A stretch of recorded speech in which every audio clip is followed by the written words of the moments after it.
My name is Sarah. I'm 25 years old and work for a local company. I just got married this year and live with my husband Bobby, who's the same age as me. We were colleagues at the same company, an office romance that blossomed into marriage. Bobby has always shared a lot about his family, and he is very family-oriented. When I heard this, I felt he was a very kind person. Perhaps because he values the home so much, Bobby is very proficient in all household chores. Since we will continue to work in the future, I'm grateful for Bobby's high level of domestic skills. One day, when we went to meet Bobby's family in preparation for our marriage, only my mother-in-law was there. It turned out Bobby's father had passed away a few years ago. Bobby had been living alone after his father's death, but moved back home to live with his mother. She isn't old enough to receive Social Security benefits yet. Having been a stay-at-home mom all her life, she's surviving on the savings left by Bobby's father, but that's going to run out at some point. Concerned about his mother's living conditions, Bobby moved back home and was providing her with financial support. That's why she seemed anxious about Bobby leaving home after our marriage. Although Bobby and his mom wanted me to live with them, I wasn't really enthusiastic about the idea. That's because all the acquaintances I knew who had lived with their in-laws didn't have successful marriages. Living in someone else's home, even if it's Bobby's family's home, might be stressful. I wanted to avoid that, so I was against living together at this point. When I gently declined the offer to live together, my mother-in-law seemed a bit down. Seeing that, I suggested renting an apartment near her home. That won't be so lonely. Seeing her look relieved, I felt a great sigh of relief. Bobby seemed satisfied too, thinking it'd be okay if he could continue to provide for his mother while living nearby. As for the money for his mother, it seemed to come from Bobby's salary, so I didn't intervene. Perhaps relieved, my mother-in-law seemed genuinely happy about our marriage. I can't believe my son is marrying such a beautiful woman. It's like a dream. That's very kind of you. You don't have to be modest, Sarah. You're a wonderful person. Her words were so direct, I couldn't help but blush. Thinking of her smiling face, I believed happy days were ahead. After we started living in the nearby apartment, my mother-in-law began to visit us often. She would arrive in time for when we returned from work, bringing takeout food with her. She'd come over for dinner 3 or 4 times a week, so we spent half the week eating dinner with her. Cooking after work can be quite tiring, so it was very appreciated to have meals already prepared. However, knowing she was struggling financially, I was a little worried about her frequently buying takeout for us. She said it was okay because she was also eating, but I still felt somewhat guilty. This situation with my mother-in-law lasted for about 6 months, but gradually I began to feel a sense of discomfort. Good evening, Sarah. Aren't you coming home a bit late? Do you think so? I'm working, so it's normal, I think. My mother-in-law gradually started to make prickly comments. Work is a good excuse, but you're a wife, right? Don't you ever think that you need to work a little harder on the household chores? She seemed annoyed that I was coming home at the same time or later than my husband. I manage because I'm the one who brings home the dinner, but you don't seem to cook much. Are you making proper meals for my son? I usually do. Depending on when we get home, there are days when my husband cooks too. That's how we share the chores. You have my son making the meals? What the hell? She reacted dramatically, and I was surprised by her vehemence. My husband has no complaints about sharing the housework. It's not practical for me to be the only one doing it. My wry smile and response seemed to rub her the wrong way, and she turned sour. Don't laugh it off. As a wife, you have to be more proactive in doing the household chores. Although my mother-in-law continued to deliver deli food to our house, I wondered if she was doing her own housework, but I didn't voice my suspicions. I've been delivering dinner to your place for half a year now, but you don't do anything for us. I appreciated her bringing us food, but I never asked for it. Besides, she eats what she brings over to our place. She doesn't wash the dishes we use, I do that, so she must have some leisure too. I thought she was being kind by doing this, but that wasn't the case. She was trying to find a reason to have me do the housework at her place. But I didn't actually ask for it. Don't repay kindness with ingratitude. Instead of saying unnecessary things, help out with our housework a little. I have a job, so that's quite difficult. You're so arrogant, even though my son earns more. Don't get carried away just because you're working. My mother-in-law probably doesn't know about my husband's income. Of course, I haven't even told my husband about my income, so she wouldn't know about it either. She was assuming from old thoughts that the man must be earning more. I was astounded by her outdated way of thinking and didn't even feel like arguing. At that moment, my husband came home. I'm home. Mom, you're here. Oh, Bobby, I brought dinner again today, but I'm going home now. You're leaving today? I always feel bad for having you bring us deli food. Thanks. Oh, and here's the money for this month. It's okay. Thanks for the money. Well then, see you later, Sarah. Yeah, see you. With that, my mother-in-law left, wearing an insufferably sarcastic smile. To make matters worse, she never speaks ill of me in front of my husband, Bobby. It would be easier to explain the situation if she did the same in front of him, but she doesn't. She always played the good mother in Bobby's presence. Despite thinking that Bobby might not understand my mother-in-law's true nature, I reported what she has been saying to me. Can we talk? What's up? Your mom has been quite harsh on me lately. Today again, she told me to come over and do the housework. Oh, really? I have my job and I'm tired every day, so when I said I couldn't, she got angry. Bobby didn't quite seem to get what I was saying. Well, my mom just cares a lot about you, Sarah. Maybe she was just being a bit strict. With a carefree look, he continued. She just wants you to be a good wife for me, Sarah. You should be grateful. Even after explaining what was being said to me, Bobby didn't understand.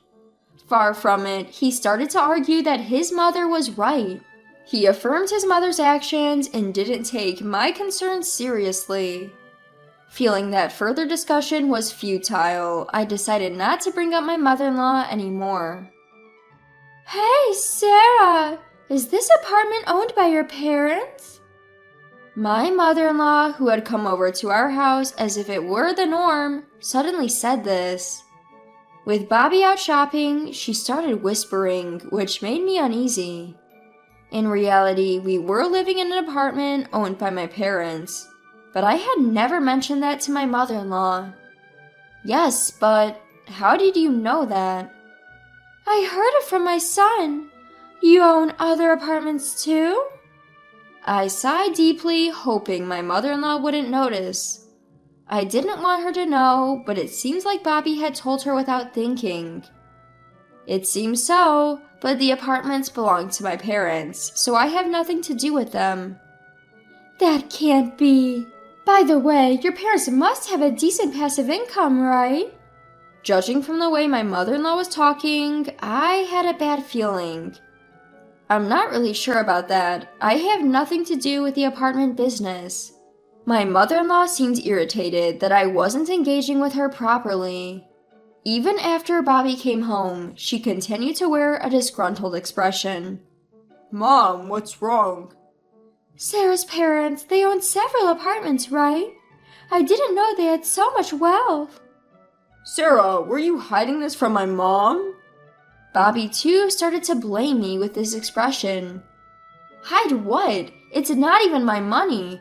It's my parents' money we're talking about. Right. Sarah, you said you couldn't help with house chores, right? You don't have to help, but could you increase the amount you send home instead? What? I mean, you're not even paying rent, and your parents have money. A little bit more won't hurt. I was shocked by my mother-in-law's selfish words. I pay my rent diligently, and I don't get any particular assistance from my parents. Yet here she is, trying to leech off my parents' money. My husband, hearing his mother's words, nodded in agreement. That's true. It's not right to hog all the money, including that of our parents. Sarah, let's ask your parents to send us money. My son, I knew you'd understand. So, how much do we need? Well, just a little bit is fine. How about $2,500? $2,500? My husband and mother-in-law didn't stop their outrageous conversation. At this rate, they might contact my parents and force them into sending money. To prevent this, I vehemently refused. I've told you time and again, I cannot send my parents money. As I raised my voice, my mother-in-law clicked her tongue. You have such a bad attitude for a daughter-in-law. With that, she left the house. After she had left, silence lingered between my husband and me. After a while, he broke it. Sarah, don't you think that was a bit harsh towards my mother? Instead of defending me, my husband sided with his mother. Why are you saying this too? It's impossible to think of paying such a large amount every month, right? Depending on my parents' money, the one in the wrong is your mother. Even as I said this, all my husband did was sigh. Try to consider my mom's feelings a little. Anyway, I'm going to bed. With that, he promptly went to bed. After that, my mother-in-law did not visit our house.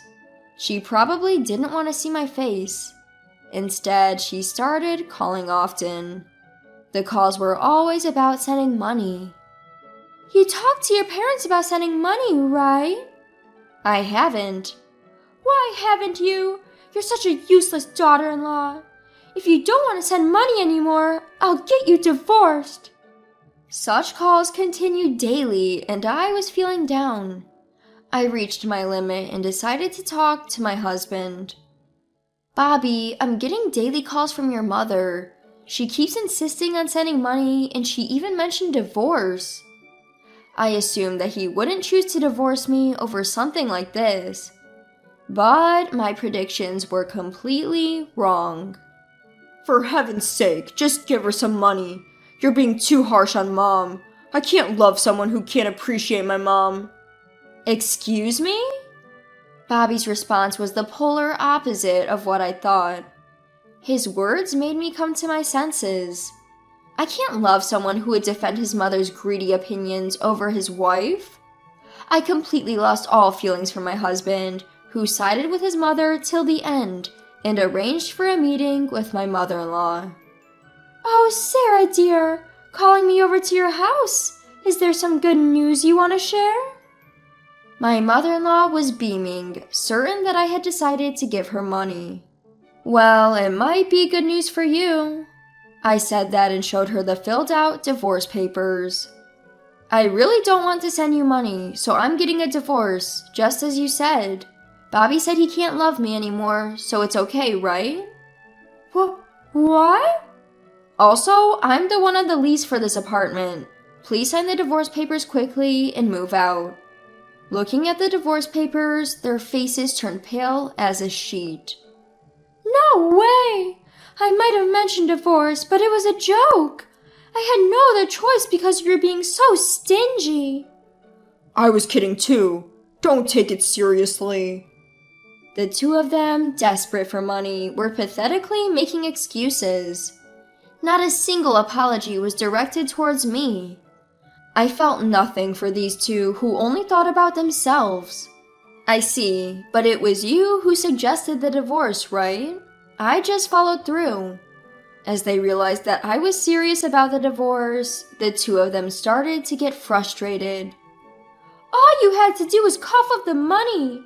I can't stand that self-righteous attitude of yours. Cut it out. Facing the two of them who started shouting, I showed my phone and said, I've recorded everything you've said. I might be able to get some compensation if I take this to a lawyer. Or should I call the police right now? Upon realizing I had evidence, they quieted down instantly. Realizing his fate, Bobby filled out the divorce papers, packed his belongings, and left, never to return to this house again. But my mother-in-law was a different story. After the divorce was finalized, I started living freely. Bobby moved back to his parents' house. My ex-mother-in-law, seemingly desperate for money, started berating Bobby, who divorced me. I sometimes ran into Bobby at work, and he always looked exhausted. She started stuffing my mailbox with papers scrawled with nasty words, and even scratched my apartment door. What is this? I'm sure it's her. I was enraged when I discovered this. The security camera had clearly captured my ex-mother-in-law's harassment. I didn't hold back and reported this to the police, providing the footage as evidence. The police, aware of my ex-mother-in-law's rants at home, promptly issued a restraining order. Of course, I'm also billing her for all the repair costs for the apartment. Living off her husband's savings, my ex-mother-in-law couldn't afford the repair bill and ended up making Bobby pay it. Feeling responsible for the divorce, Bobby is dutifully paying in installments. After this failed marriage, I had been pessimistic about love. However, 2 years after my divorce, I found a new partner. We were dating with marriage in mind, but I didn't want any money-related issues to arise later. Actually, my parents own an apartment building. I don't get any of the money, but my ex tried to force me to give him some, and we ended up getting divorced. Wow, that's something. It belongs to your parents, right? How greedy can someone be? It's good that you got out of there safely. Hearing my current partner's opinion, I feel truly relieved. Not everyone thinks like my ex-husband and ex-mother-in-law. I want to forget those past mistakes and look forward to starting a new chapter in my life.